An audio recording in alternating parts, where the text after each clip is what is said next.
कहते हैं कि इंडस्ट्री में नेटवर्क हो, बड़े बड़े डायरेक्टर्स और प्रोड्यूसर्स से जान पहचान हो तो काम आसानी से मिलता है और फिल्म इंडस्ट्री में आप अपनी जगह बना सकते हैं। आज जिस पर्सनालिटी की मैं बात करूंगी, इनके पिता एक जाने माने डायरेक्टर हैं, इनकी मॉम एक प्रोड्यूसर है और इंडस्ट्री में सालों से काम कर रहे हैं। अच्छा नेटवर्क है, उसके बावजूद ये इंडस्ट्री में अपनी जगह नहीं बना पाए। इनके साथ बड़े डायरेक्टर्स ने काम किया, बड़ी एक्ट्रेसेस को लेकर भी फिल्म बनाई गई, लेकिन सभी फ्लॉप रही। बात करेंगे लव स्टोरी 2050 व्हाट्स योर राशि फेम एक्टर हरमन बवेजा की। हरमन की लाइफ से जुड़ी वो बातें मैं आपको बताऊंगी जो आपने शायद ही सुनी होंगी। कब हरमन एक इवेंट में गए और लोगों ने चिल्लाना शुरू कर दिया, ऋतिक ऋतिक। क्यों हरमन बवेजा के कारण एक अवार्ड फंक्शन में मच गया बवाल, और कैसे प्रियंका और बिपाशा को डेट किया लेकिन दोनों ने ही दिल तोड़ दिया।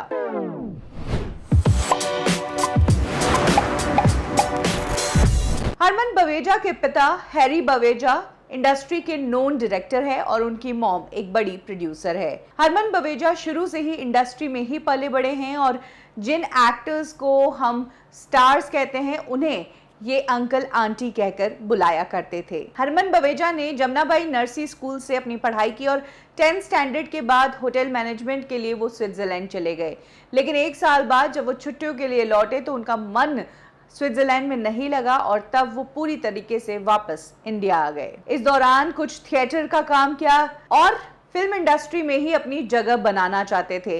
तब हैरी बवेजा के अजय देवगन के साथ काफी अच्छे लिंक्स बन गए थे, क्योंकि उन्होंने दिल जिले फिल्म बनाई थी। फिल्म ने बहुत अच्छा प्रॉफिट कमाया था, जिस कारण हरमन बवेजा के पिता ने मुंबई में अपना एक बड़ा फ्लैट खरीद लिया था और अब वो अजय देवगन के साथ दीवाना नाम की फिल्म बना रहे थे। तब हरमन बवेजा ने कैसे भी करके अपने पिता को कन्विंस किया और अजय देवगन की उस दीवाना फिल्म में असिस्टेंट डायरेक्टर के तौर पर काम किया। और इस दौरान हरमन बवेजा फिल्म मेकिंग से इतने ज्यादा फैसिनेट हो गए कि उन्होंने अपने आप को फिल्म इंडस्ट्री के लिए तैयार करना शुरू कर दिया। किशोर नमित कपूर के एक्टिंग क्लासेस ज्वाइन कर ली और उनके पिता ने उन्हें लॉन्च करने के लिए एक बेहतरीन फिल्म प्लान की। ये साइंस फिक्शन फिल्म थी, टाइम ट्रैवल था इस फिल्म में और इस फिल्म को एक बड़े बजट के साथ बनाया जा रहा था। इनफैक्ट फिल्म के लिए पहली चॉइस करीना कपूर थी, लेकिन करीना कपूर ने बाद में डेट की प्रॉब्लम्स के कारण इस फिल्म को छोड़ दिया, जिसके बाद प्रियंका चोपड़ा को इस फिल्म में कास्ट किया गया। इस फिल्म में प्रियंका का लुक भी अलग लुक था, उन्होंने अपने हेयर्स को कलर किया था और 2 रोल्स में प्रियंका नजर आई थी। ये फिल्म थी लव स्टोरी 2050। फिल्म में भारी स्पेशल इफेक्ट्स का काम किया गया था और फिल्म के लिए कहा जा रहा था कि बहुत अच्छा परफॉर्म करने वाली है, क्योंकि जितना भी काम था फिल्म का इफेक्ट्स का वो अब्रॉड से करवाया गया था। इस फिल्म को लेकर बज़ बहुत क्रिएट हुआ, लेकिन बॉक्स ऑफिस पर यह फिल्म औंधे मुंह गिरी। सबसे बड़ी बात, इस फिल्म से 40 करोड़ रुपए का नुकसान हुआ। 60 के बजट में इस फिल्म को बनाया गया था और ये फिल्म बॉक्स ऑफिस पर 20 करोड़ भी पूरे कलेक्ट नहीं कर पाई। हालांकि हरमन के पिता को नुकसान नहीं हुआ था, क्योंकि उन्होंने ये फिल्म पहले ही डिस्ट्रीब्यूटर्स को बेच दी थी। जिस दिन लव स्टोरी 2050 रिलीज हुई थी, सेम डे जाने तू या जाने ना रिलीज हुई थी और आमिर खान के भांजे इमरान खान ने इस फिल्म से डेब्यू किया था, लेकिन ये फिल्म हिट हुई, हरमन बवेजा फ्लॉप हो गए। हरमन बवेजा के लिए कुछ क्रिटिक्स ने यह भी कहा कि इनकी शक्ल ऋतिक रोशन से बहुत ज्यादा मिलती है। इनफैक्ट एक बार तो एक मीडिया फंक्शन में वो गए तो वहां पर पीछे से किसी ने ऋतिक ऋतिक बुलाना शुरू कर दिया। तब बहुत बड़ी कंट्रोवर्सी खड़ी हो गई थी। हरमन बवेजा ने जैसे तैसे उस सिचुएशन को संभाला, लेकिन बाद में उन्होंने बताया कि एक प्लान्ड अटेम्प्ट था और उस बंदे को भी उन्होंने पकड़ लिया है जिसने ये काम किया था। क्योंकि हरमन बवेजा के पिता इंडस्ट्री में बहुत बड़ा नाम है, इसीलिए उन्होंने अपने बेटे के लिए एक और बड़ा डायरेक्टर हायर किया। इस बार आशुतोष गोवारिकर। लगान और जोधा अकबर जैसी फिल्में वो बना चुके थे और अब हरमन बवेजा के साथ वो एक गुजराती प्ले पर फिल्म प्लान कर रहे थे। इस फिल्म में जो एक्ट्रेस थी उसके 12 किरदार थे और एक बार फिर से प्रियंका चोपड़ा को ही इस फिल्म के लिए कास्ट किया गया।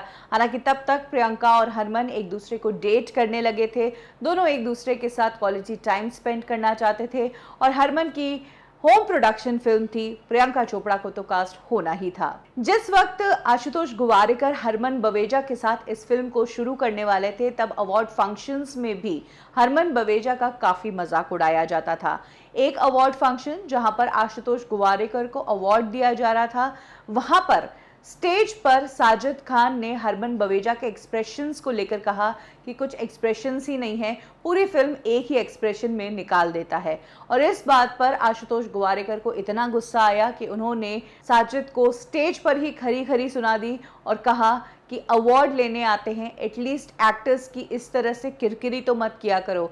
बहुत बड़ी तब कंट्रोवर्सी हुई थी। आशुतोष गुवारिकर और साजिद खान में अच्छा खासा झगड़ा हुआ था। दोनों ने सालों तक एक दूसरे के साथ बात नहीं की और तब जब मीडिया में खबर आई तो ये कहा गया कि आशुतोष गुवारिकर को मेनली बुरा इसलिए लगा क्योंकि वो हरमन बवेजा के साथ अपनी अगली फिल्म कर रहे थे। ये फिल्म थी व्हाट्स योर राशि। इस फिल्म के गाने थोड़े पसंद किए गए।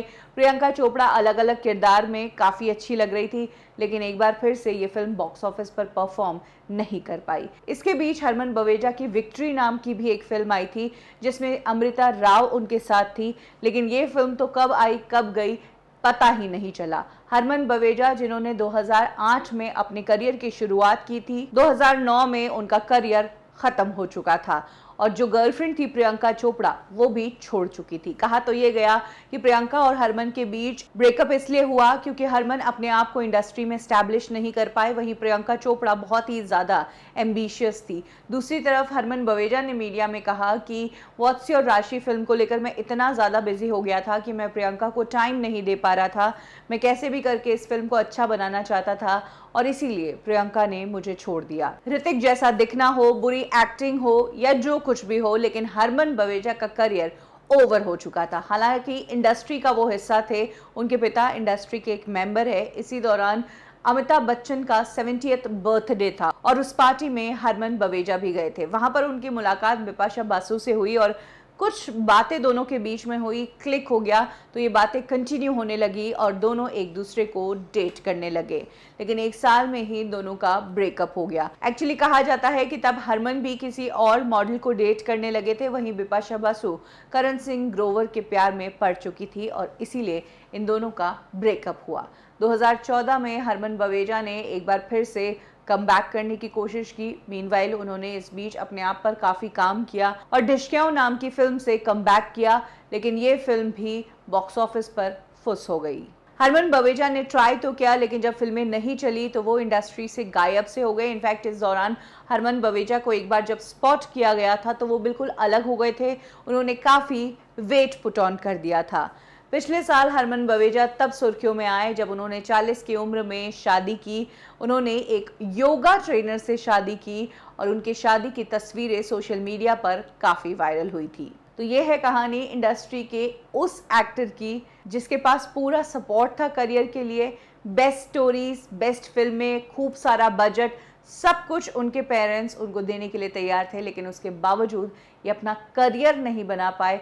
और ऐसी स्टोरीज ही बताती है कि इंडस्ट्री में टैलेंट लंबा चलता है। नेपोटिज्म से आप चल सकते हैं इंडस्ट्री में, धीरे धीरे आपको काम मिलता रहेगा, लेकिन अगर आगे कोई बढ़ाता है या ऊंचाइयों तक कोई पहुंचाता है तो वो टैलेंट ही है।